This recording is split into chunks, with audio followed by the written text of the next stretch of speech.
Section 3.2, properties of parallel lines. We're going to do the first two examples today, and we're going to do the rest tomorrow.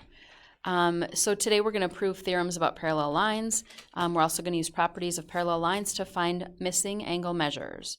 We're going to start off copying our first postulate of the day. Here's what I would like you to copy into your notes. The number, the name, and the words. No pictures, please. When you have the picture, you can actually use those pictures on the quiz, but you can't use it on the test because you have to know what they are by then. So just the words. I'll make it just a little bit bigger so you can see it better. And we'll pause first. Same side interior angles postulate. Again, if a transversal intersects two parallel lines, then the same side interior angles are supplementary. I would like you to underline this part. Because the supplementary part is really important. They're not the same, they are supplementary. What does supplementary mean again? Adds up to 180. Okay, so the other angles that we're going to look at will be the same, but this one is not. The only time these would be the same is if you had parallel lines and you had a little box in the middle that marked it as a right angle, then they would all be the same. But that's the only time that same side interior angles are the same. So let's use that postulate as a reason. The measure of angle 3 is 55. Which angles are supplementary to angle 3? Is there a picture? Or maybe we're just using the one above. Let's just use the one in the postulate up here. So the measure of angle 3 is 55. Which angles are supplementary to angle 3? So 3, 4, 5, or 6? Because it's a pair, right, to the same side interior. So these two angles right here are same side interior. It just said that same side interior angles are supplementary. So angle 6 would be the one here. And then to find out what that angle would be, you would take 180, subtract 55 out of there, and then you'd have your answer, 125. It doesn't ask for how much it was, it just says which angle would be supplementary. If you know the measure of one of the angles, can you always find the measure of all 8 when two parallel lines are cut by a transversal? If you are looking at this one, I'm just going to make this one up right now. And let's say that this one right here is 40. If you know one of those, could you find all the rest of them? Yes. Okay. You can use all, a whole bunch of different things that we know. So which angle, first of all, I'd look for vertical angles. If this one right here is 40, so is this one.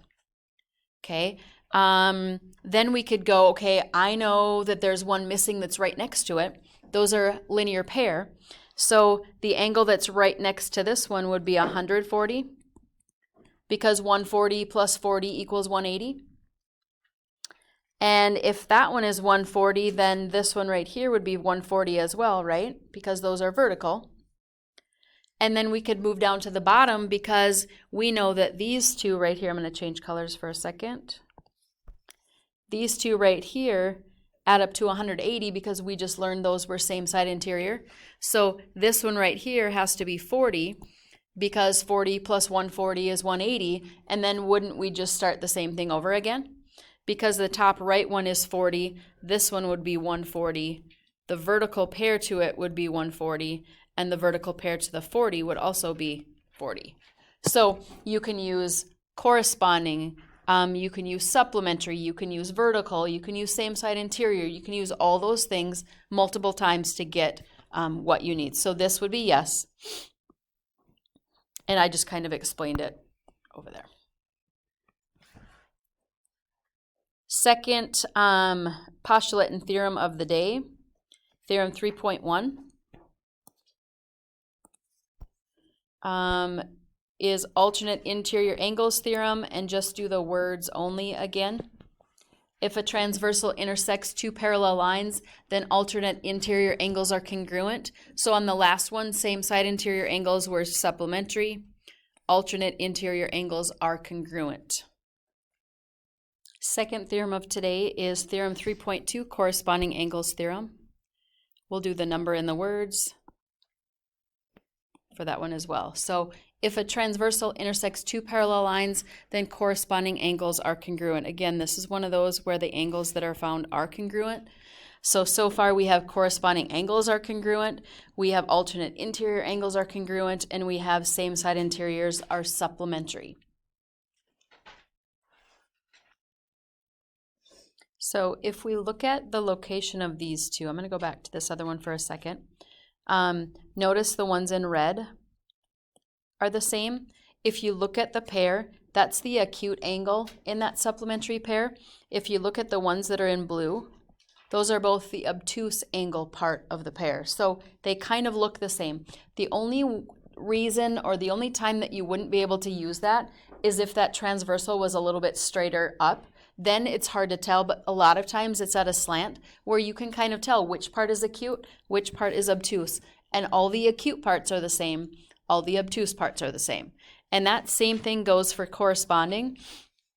When you look at this one, the two blue ones are both acute, they're the same.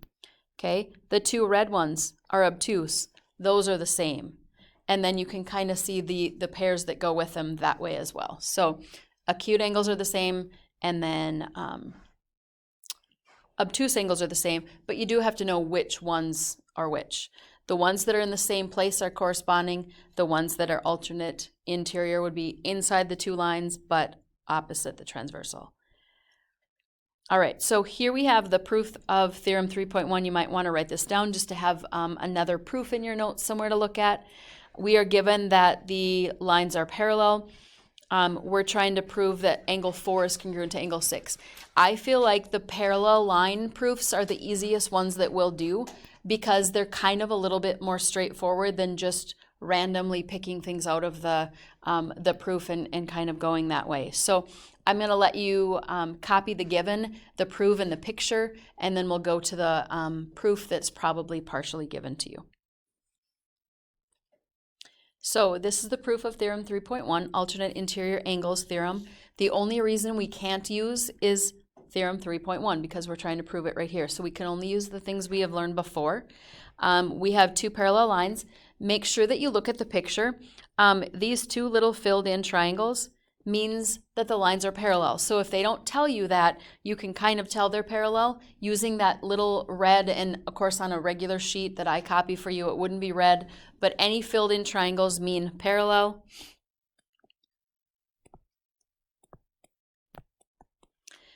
They want us to show that angle 4 is congruent to angle 6. So that would be the last step. So we're going to go down and look at the proof and fill in the things that we need. So we're given that L is parallel to M. That's going to be our first step. Given. I'm also going to put the last one in. Angle 4 is congruent to angle 6. I'll try to see everything here at the same time.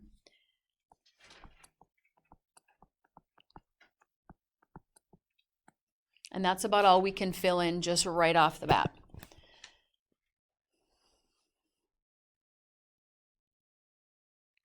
So whenever they give you parallel lines, you are thinking of all the kinds of angles that you know.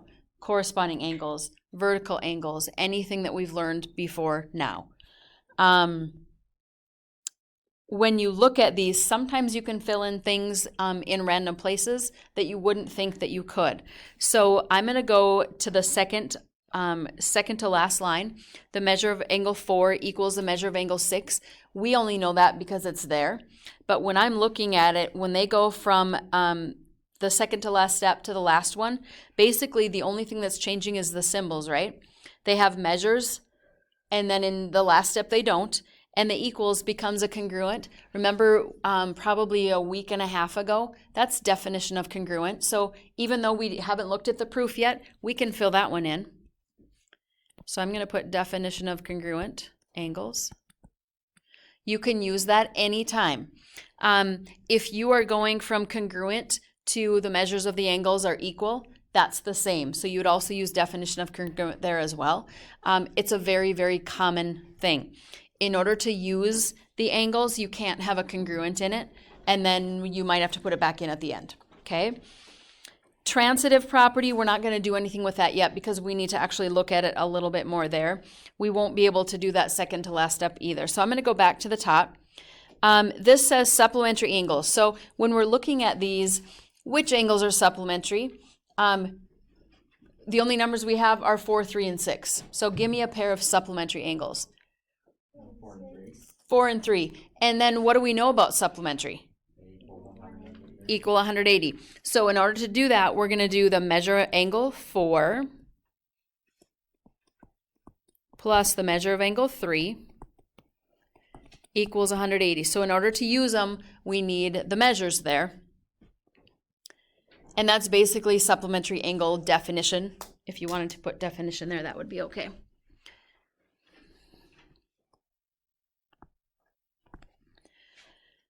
And then we look at the next line. The measure of angle 3 plus the measure of angle 6 equals 180. How do we know that these equal 180? Same side interior angles, right? That's what we're going to write. So we're going to say same side interior angle. That was a theorem, right? Maybe it was. Was that the first one that we did? That was a postulate, I think. I think you're right. Same side interior angle postulate. You could do the postulate number. I don't know the numbers. I just know the names or most of them. So I always use the name. Now, to use transitive, we need two things, right? They're going to look at this one. They're going to look at that one. Something's going to be the same, and then we can say something else. So I'm going to use these two together to get this one.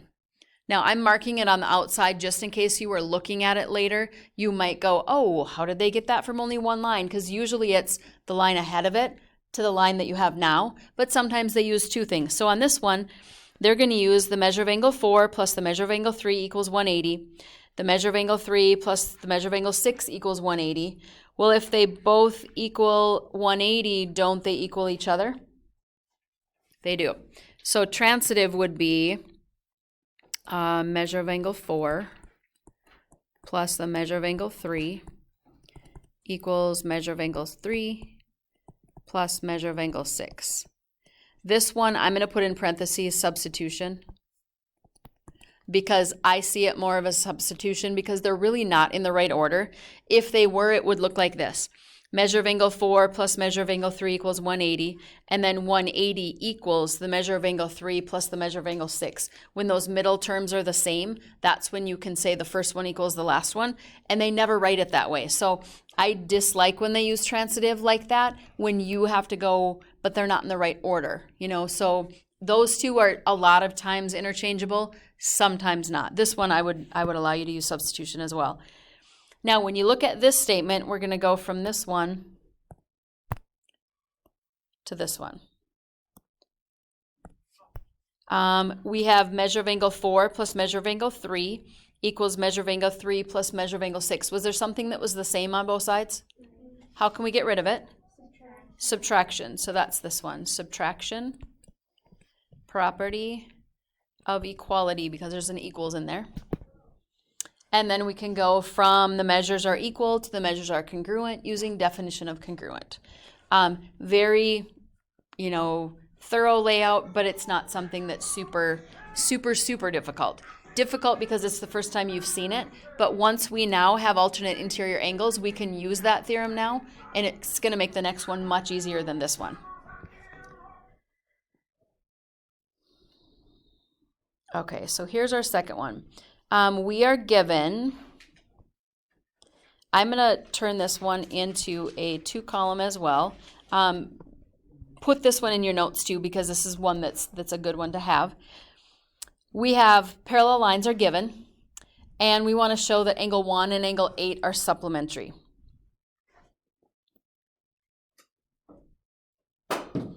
They're giving us some need to know, kind of where we're going. We'll look at that here in a minute. You don't have to copy that. You just have to copy the given and the proof part.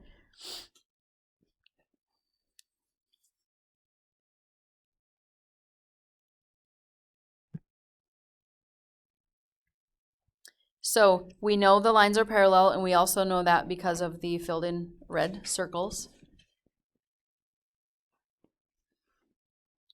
We now have alternate interior angle theorem that we can use because that was the one that we just showed on the other page.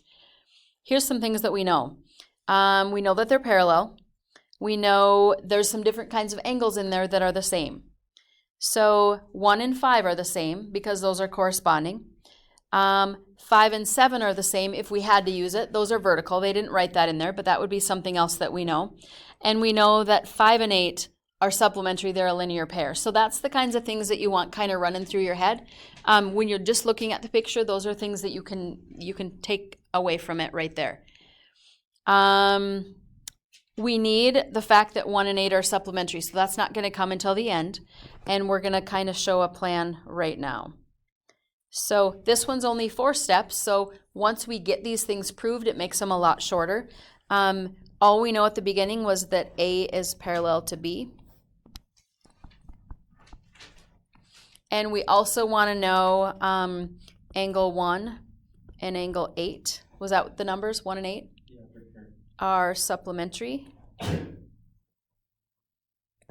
So not knowing anything about this proof whatsoever, there's only 2 that you could actually get wrong because everybody should know these 3 that we just wrote in there. The first one says they want us to use the corresponding angle theorem. So what you then would do is you'd go back up to the picture and you'd try to pick out some corresponding angles in there that have to be the same. So that's what we're going to do.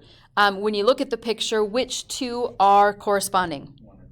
1 and 5, and we're going to just write that in the proof. So it's the only set that we have here that are corresponding. Remember, if you put this one right here on top of this one right here, they're in the same relative location. That's why they're corresponding.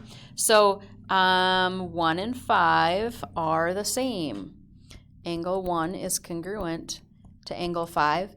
The reason I put congruent is if you look at that theorem again, it says that corresponding angles are congruent. So that's the symbol that you have to use there. How do they go from step 2 to step 3?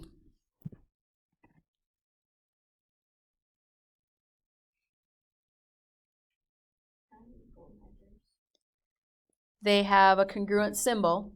They go to an they go to an equals, and then they put the measures in there. So the things that you have are actually the same. It's just the notation that's different. So this is definition of congruent angles.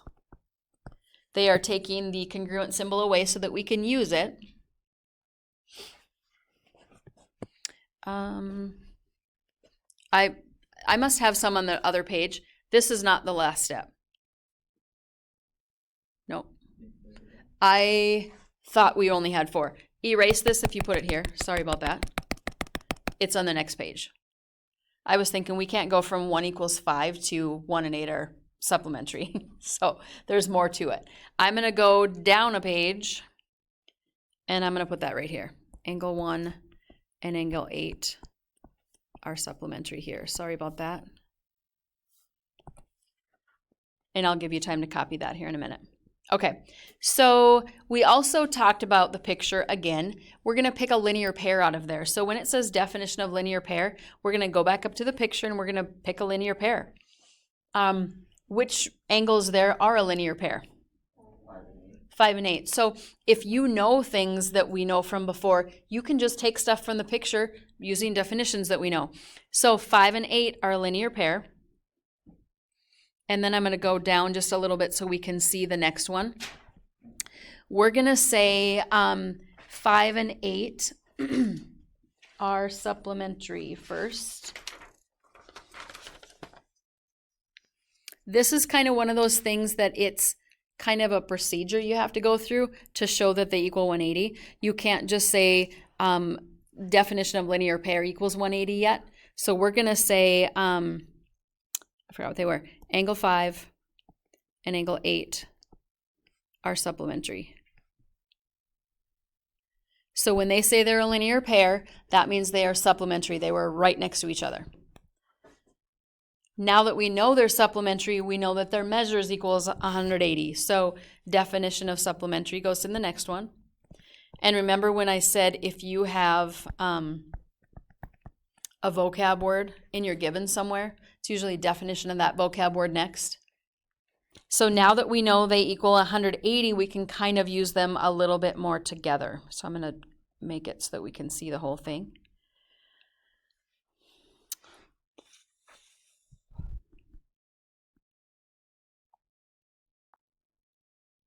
I don't want to see 4 pages at a time. I just want to see 2.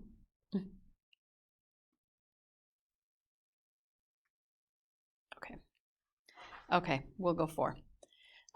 So we're going from page 2 to page 3, whatever pages there are. This one's using a substitution. Now I'm going to go with, these 2 are the ones I'm looking at. I'm looking at this one right here and this one right here. So the 2 with the green arrows. If we know that 1 and 5 are the same, couldn't we plug in 1 into the 5 spot? So sometimes you got to look around and know what you've used and what you haven't used. We use the parallel. We use the 1 and 5 to get the measures equal. We know that the supplementary adds up to 180, so we've already used that. So you kind of have to scan the list, pick which one you hadn't used yet. So we're going to substitute that in, and then it will look like this. Measure of angle 1 plus measure of angle 8 equals 180. So we plugged in the 1 for the 5. And if 2 things equal 180, aren't they supplementary? So that would be just definition of supplementary. So little bit longer. I wouldn't expect that you would be able to get this on your own today. That's why I kind of wanted to show you a couple things.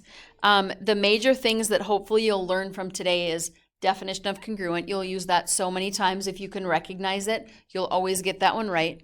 Always know when to start, always know where to end. And then in the middle, hopefully you can recognize some vertical angles, some corresponding angles, supplementary angles, and things like that that you can actually use as well. So we are going to stop right there. We're going to do problems 3 and 4 tomorrow.